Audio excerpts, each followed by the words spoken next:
business is a vehicle for societal change. It's not just about, hey, how many companies can we acquire, roll up, and then go sell and make millions of dollars. It's got to be about doing it the right way.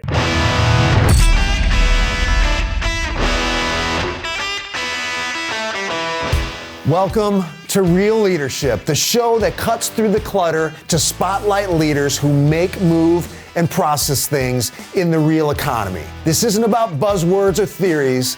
It's about bold decisions, solving challenges, and the strategies driving industries that matter. I'm Jim Weaver, CEO of the Owner Group. In every episode, we get real about what it takes to turn vision into action and obstacles into opportunities. Let's go. Today, my guest is Matt Silverberg, Chief Executive Officer of Associated Couriers and Chief Commercial Officer of Life Couriers. Matt's career journey is anything but typical. With a master's degree in clinical psychology and a start in the nonprofit sector, he unexpectedly found himself drawn into logistics when his father-in-law asked for some help navigating challenges at Associated Couriers. Matt's exposure to the industry turned into passion for the fast-paced, high-stakes world of logistics. Joining the company in 2013 as operations manager, over the next several years, Matt's role evolved as he led efforts to diversify their client base and partnered with a private equity firm, Long-Term Legacy Group. These strategic moves led to 3x revenue growth before they sold a majority ownership to Life Couriers in 2020. Following that sale, Matt has continued to lead the legacy business while spearheading the acquisition of 4 companies, including one based in the UK, further solidifying the company's position as a leader in life science logistics. As a business leader, Matt champions a guiding philosophy he calls conscious capitalism, emphasizing ethical practices and meaningful impact as cornerstones of business success. Welcome to the show, Matt. Thanks, Jim. I think I might have found my new executive bio. I can share it with you if you like. Yeah, I was going to say, I don't think I could have said it better. So thank you. So you're CEO of Associated Couriers and Chief Commercial Officer of Life Couriers. Can you share with the audience what you guys do for a living and then how those two companies associate with each other? Yeah, so Associated Couriers is the stateside leader for radiopharmaceutical logistics. So those are the isotopes that are used for the diagnosis and treatment of cancer and require very precise logistics, very time sensitive. It's something that FedEx and UPS and the larger players can't do with the rules and regulations that are required therein. There's only 3 companies in the U.S. that have what's called DOT Special Permit 8308. So we're in a very niche industry. Fast forward to when we sold to Life Couriers, they had already made an acquisition of a company called On-Time Courier, based out of Munich, Germany, who was the leader in stem cell logistics. And those are primarily used for the treatment, or at least in this use case, they're a leader in stem cell deliveries for the treatment of leukemia. So by bringing Associated Couriers into the group, we created a large network that spanned Europe and actually the globe, in On-Time Couriers' case, and the U.S. That was really focused on the most time-critical logistics that the world has. And since then, Life Couriers, since we sold in 2020, Life Couriers has acquired several more companies, both in the States and throughout Europe. And the focus is staying within life-critical shipments. So we want to be there when you absolutely cannot get a delivery wrong because of life's on the line. So we've built the company now, Life Couriers in total, to 800 worldwide employees, several few thousand contractors, and $250 million in revenue at this point. So what does it look like, physically to transport isotopes and stem cells? That I've never thought about that. Well, So again, it's a very specialized niche industry, right? Now radiopharmaceuticals nowadays, traditionally, it's been very much the isotope technology is utilized for diagnosis.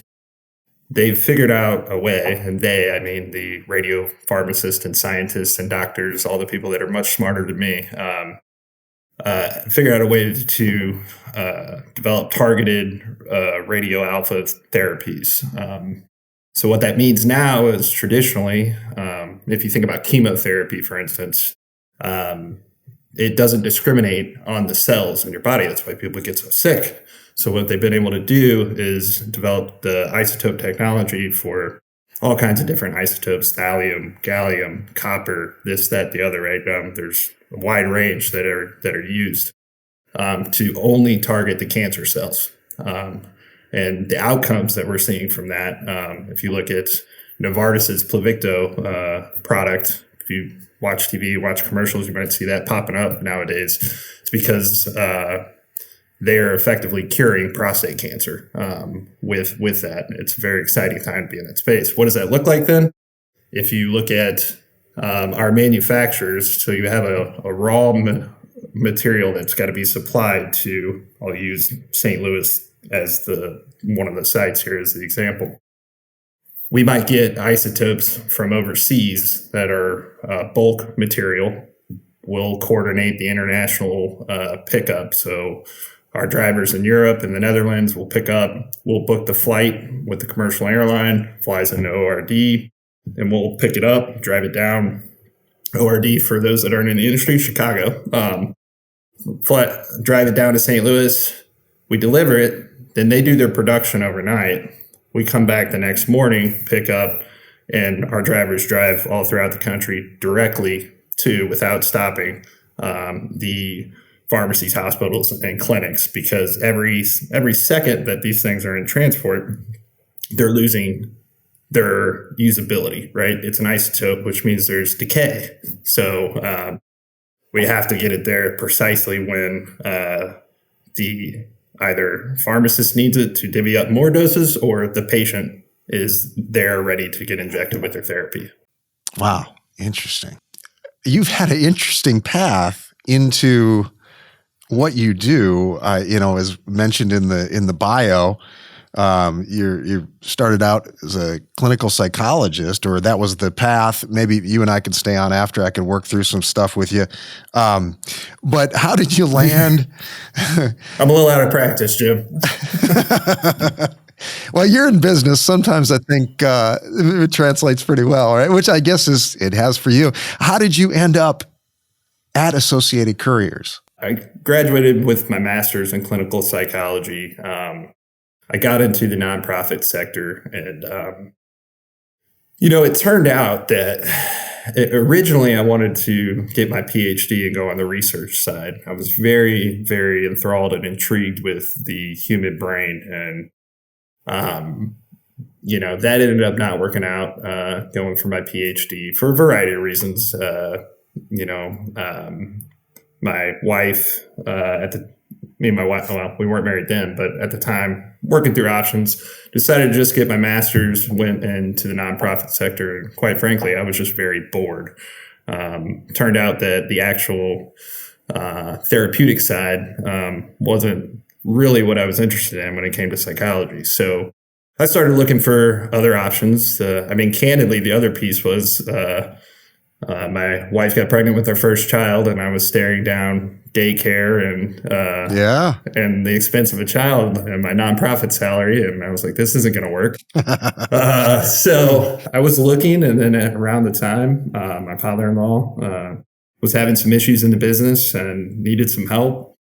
I said, kind of what the hell? I don't know anything about this industry, but I know how to learn, and the rest was history. I got into it and fell in love with the madness of logistics. What was it that clicked for you? What do you mean? You fell in love. So what was the match? What do you think was the basis of the chemistry? What was it that you clearly have thrived? So I'm just curious. Yeah, I had always had plans to start a business, whether that was my own private practice or therapeutic clinic or some type of online therapy. Way back when I had that idea, and boy, am I kicking myself for not actioning that several years ago, as we see the BetterHelp and whatnot out there. So I always kind of knew I wanted to do something in business. And when I got into Associated Couriers, it wasn't just some problems. There was a lot of things that were wrong. People that were stealing money from the company in the form of, fake hours and overtime all throughout the country. The Canada operations that they had started was losing $50,000 a month. The trucking side was losing $50,000 a month. And so I think I just fell in love with the process of trying to fix it. And, there was no real HR process. Everything was still very pen and paper manual. There was no TMS system to track packages. So the company needed to look. My father-in-law did a great job with the company for what it was and, where he could take it. But they needed somebody to come in that, was a little more fresh with the times and the technology.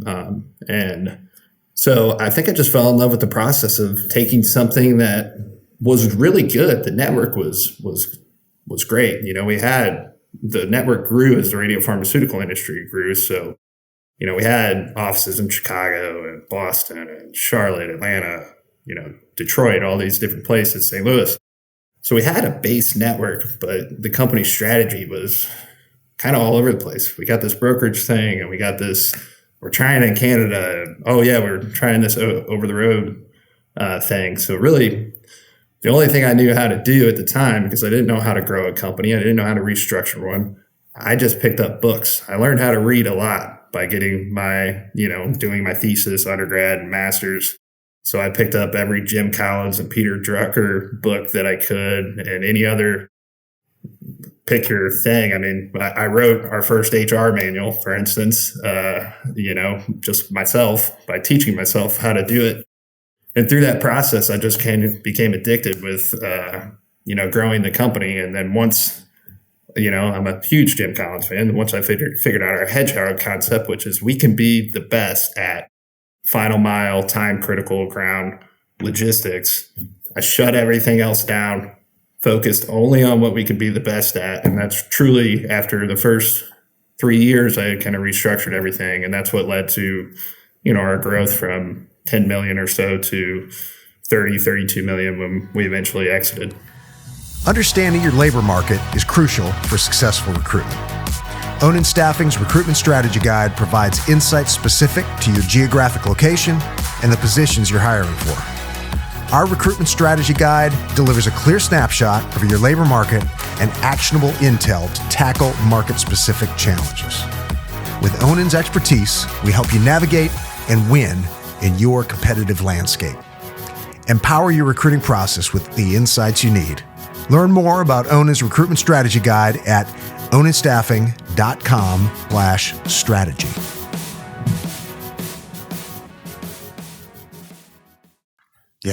Yeah, that's a really unique niche. That takes some guts to drop the other stuff. But a lot of times that's what's got to happen. So you did work to diversify your client base and your offerings as well over those years. Tell us about that.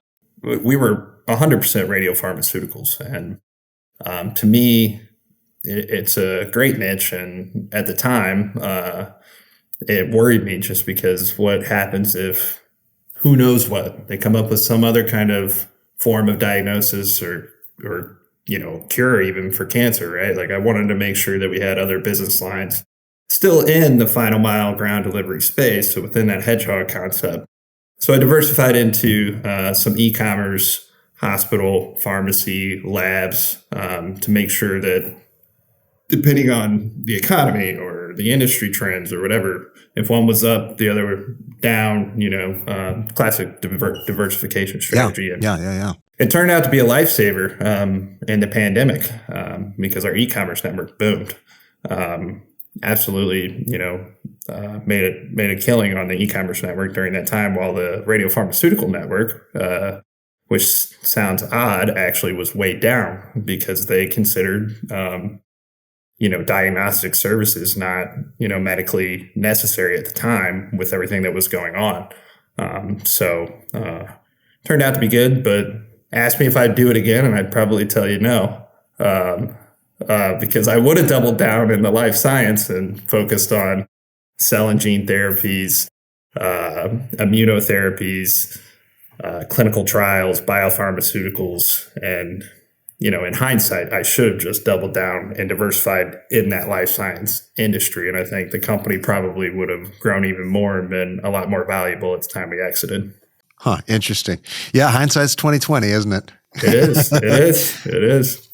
So since you were acquired by Life Sciences, you've been heavily involved in acquisitions yourself. And so at this point, you've kind of been on both sides of that.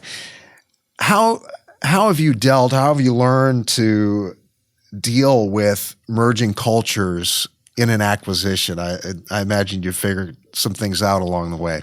Yeah, that's the part that's not easy, right? That's the hardest part of merging or of acquiring companies is merging the cultures. So, really what me and my team at the time, I had a guy that was with the company, had been with me a long time, very smart kid, but we developed an acquisition integration playbook, right? And really the goal there was, hey, we're gonna integrate you within 90 days, 100%, your HR, your IT, TMS, all that good stuff. But we had a lot of cultural considerations there. So we knew that was going to be our biggest challenge, again, because before I get into anything, I read and try to learn.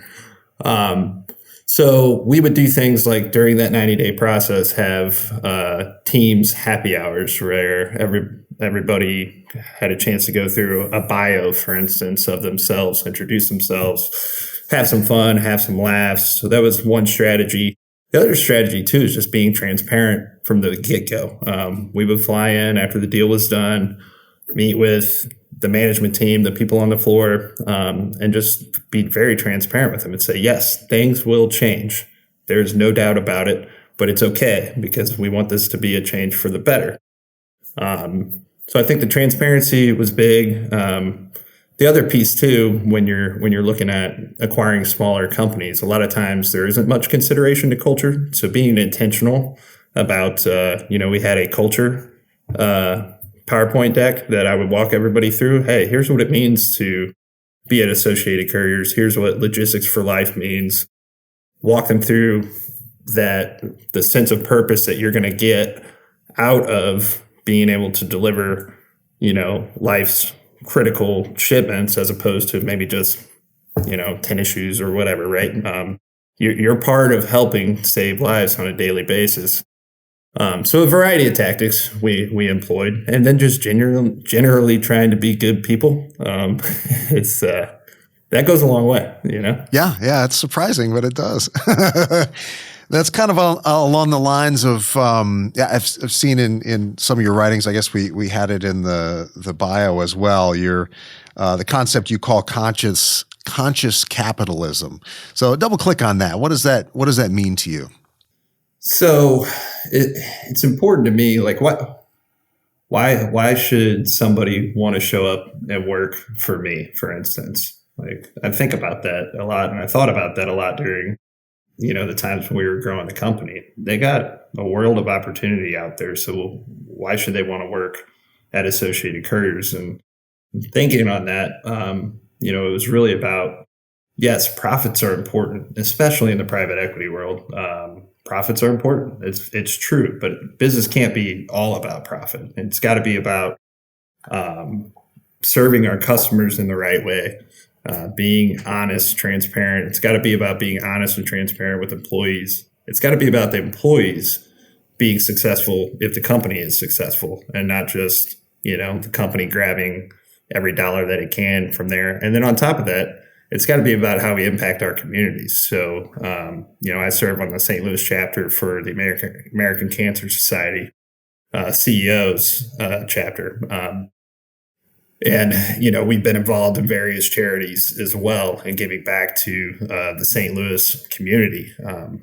business is a vehicle for societal change. It's not just about, hey, how many companies can we acquire, roll up, and then go sell and make millions of dollars. It's got to be about doing it the right way while you're at it. Struggling with high turnover and burnout?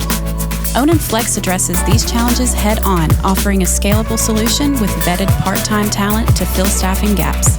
Own and Flex combats worker shortages and ensures your core team isn't overburdened, reducing turnover and enhancing job satisfaction. Empower your workforce and boost your success with Own and Flex. Visit ownandflex.com to learn more. It's a beautiful thing when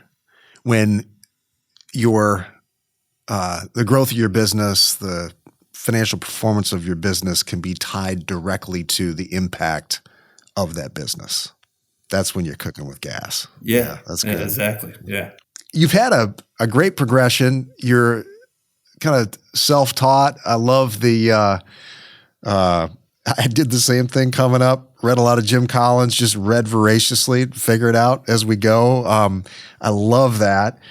Certainly, you've learned some tough lessons. So if you could go back to your 30-year-old self, what advice would you give you, the older, wiser Matt Silverberg to the young buck trying to figure it out?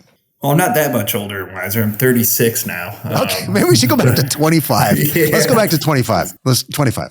What advice would I give myself? That's a good question. I mean, it kind of goes back to, well, I would say the number one advice, a couple of things. When you first start growing your company, because look, we were a family company, we started getting very successful. And during that time, that's when, myself, I was young, I was hungry, financially motivated, really started to draw a lot of those profits into, the family's pockets, including myself and my wife's.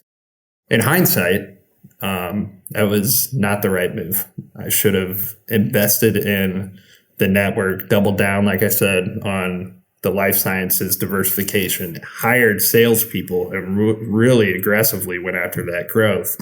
And I think it would have paid 10 times more dividends than when we actually ended up selling the company.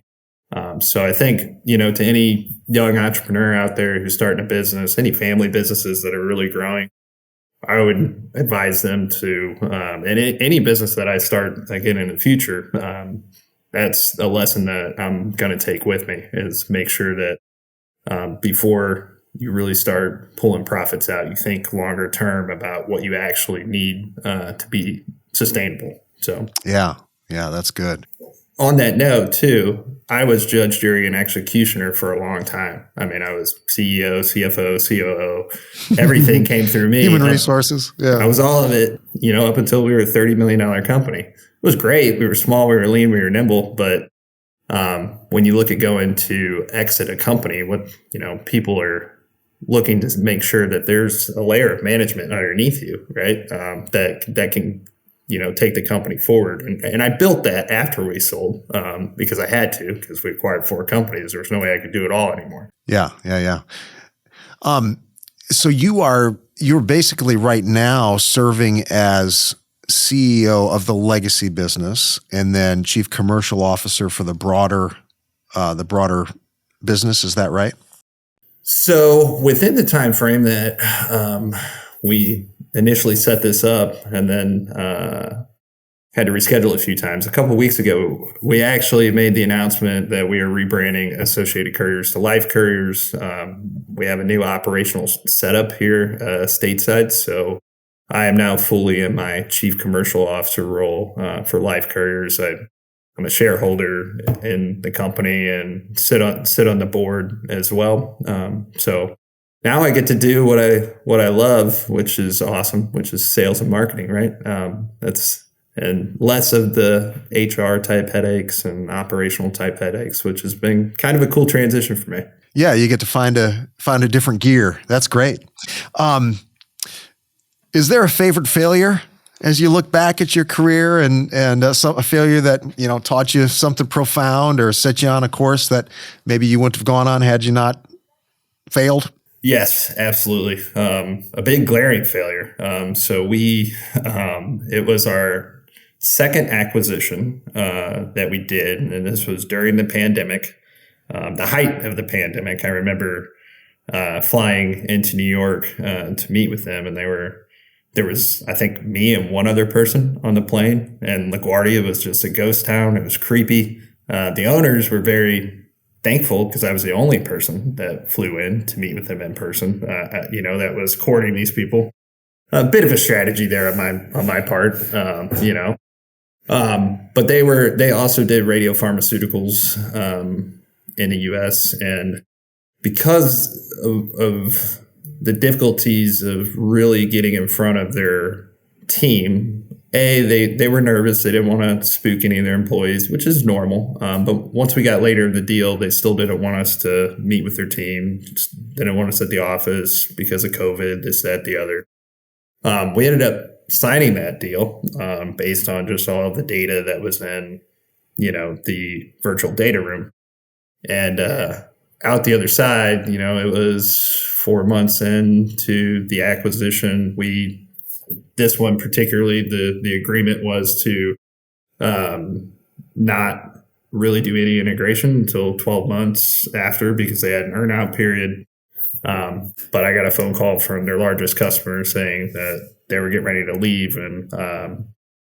And so once we got under the hood, it was an absolute nightmare of cultural issues and people that hadn't got a raises in years and hadn't got taken vacation in years. They were forcing people to use their own personal laptops for business and this, that, the other. It was a pretty big setback for us as a company because we had to spend the next year and a half fixing it, restructuring it, and intervening. So I think my lesson that I learned there is you have to be extremely, extremely cautious when you're acquiring companies because that stuff can happen. And so as Life Couriers, we've taken that lesson and we're very cautious about who we acquire and, pay more attention to the cultural components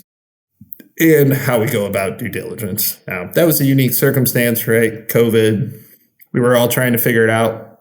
But in hindsight, the other piece too was not to acquire somebody out of fear. I was afraid that if we didn't acquire them, then somebody else might end up being the leader in radiopharmaceuticals in the U.S., or all of a sudden I'd have a different kind of competitor to grapple with. So never acquire a company because of, you're on the defense or fear, right? It's another good lesson to learn. Yeah, there's something about getting there physically and touching and smelling and like you gotta. There's even with interviewing, I've noticed when I've sort of shortcut out of fear, wanting to snap somebody up. We didn't, do the whole and it's different when you meet somebody in person or see a business in person than just virtually or seeing it on paper. It's there's things you can pick up on that you can't pick up on with this barrier, this electronic barrier between us. That's good. How do you see your industry evolving over the coming years? The evolution of radiopharmaceuticals specifically, I touched on it earlier, it's going to continue to move more and more towards therapeutic applications. So there's that. And that's, again, across a wide array of isotopes. And as a result of that, the CAGRs and that specific niche are up and to the right like crazy, between now and 2030. Big pharma has now taken notice of that development, and they've started to acquire companies in the space. So Eli Lilly, Bristol Myers Squibb, AstraZeneca, Novartis, they've all now acquired some of these smaller, radiopharmaceutical startups that are in phase 1, 2, 3, 4 clinical trials. So it's going to be an exciting time for that space. But I think, there's going to be a push for more decentralized care. And I think a lot of people hear about that, right? How can we do a clinical trial for this specific rare disease without having that patient have to come into the hospital, right? So maybe, you send them a kit, we manage the logistics of that. They do whatever it is they have to do, saliva, blood draw, this, that, the other, and then we pick it up, get it back to wherever that central clinical trial site is. So more in-home care, I think, is where we're heading. How does that change your model? Actually, the first I was thinking with working with the large pharma companies, does your model how do you need to adapt to be able to support that customer now instead of the smaller customer? Or maybe you're already tooled up to do that. Yeah, I mean, that's part of what we were doing with our acquisitions, right? So was tooling up so that we could service the big pharma industry. So with, we acquired a company called Optimized Courier out of Atlanta. They were specialists in temperature controlled shipments. So that's like the very low Celsius type packaging that Associated Couriers have never done. But we need that in order to service certain clinical trials. They were also specialists in worldwide air freight. So booking flights, not something we were great at. So it was really the acquisition strategy was to fill those gaps so that we could serve big pharma. So we're set up now. I don't necessarily foresee the way that we service these customers changing a ton. That said, we are looking at things. I signed a partnership agreement with Zipline a few years ago. Because drones are going to be a thing, I think, right? We're hearing more and more about it. So I wanted to be the first healthcare logistics company that had that service in our repertoire. So we're actually looking at launching that pilot in 2026 with a very high volume pharmacy out of Long Island. A lot of drones will never be able to fully replace ground drivers, but they can supplement our service, especially in like stat orders. The pharmacy's got to get something across town now. Historically speaking, our SLA would be to have a driver there in 2 hours. Just how it works. Now we'll be able to have a dispatcher on site. Hey, cool. If it fits, it ships, and it can go drone, boom, I'm sending it out right away. It's going across town. So there are some innovative approaches that we're looking at. Well, you talked about the in-home thing, and Amazon is starting to deliver to homes with drones. Yep. Oh, that's fascinating. That's cool. You're on the front end of that. That's great. Trying to be. It was one of those things, at the beginning, are you inviting the devil in for dinner, right? Like, are these people just going to go contract directly? But the reality is the more that, we've gone down the road of that partnership, they're very focused on just flying the drones autonomously. That's what they need to do. And we're handling they're not logistics experts. We are. And that's why it makes the partnership very, very strong. Yeah. Well, let's land it here, Matt. How can folks get in touch with you, find out more about your company, opportunities at your company? What's the best way? We'll put it in the show notes, but if you'd share with us. Yeah, you can reach out to me directly via my email, which is matt.silverberg@lifecouriers.com. Also on LinkedIn. I'm fairly active on LinkedIn and check my messages and like to stay in touch with what other people are doing. So those are the two primary methods. You can always go to the website and fill out a contact us form as well. And you have job postings and those sorts of things on the website, I assume, a career page? Yeah, we do. Yeah, and you've got some good content there too as well. So great. Well, thank you so much, Matt. Yeah, thanks for having me. It's been fun. All right, folks. Thanks for tuning in. Let's keep it real. Thank you for listening. This podcast is powered by Onin, the staffing partner delivering real results for manufacturing, logistics, and food processing companies nationwide. To learn more, visit www.oningroup.com. Until next time, keep it real.